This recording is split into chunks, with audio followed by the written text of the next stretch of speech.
किन्नु यो को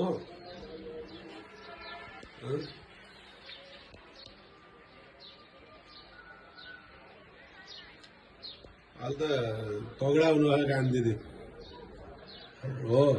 यतिको भएर बाहिर बसेको देख्दा त म त एकदम खुसी लाग्यो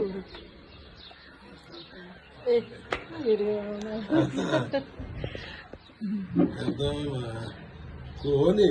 अब बिस्तारै सुतिरहेको गाह्रो हुन्छ यतिको बाहिर बस्नु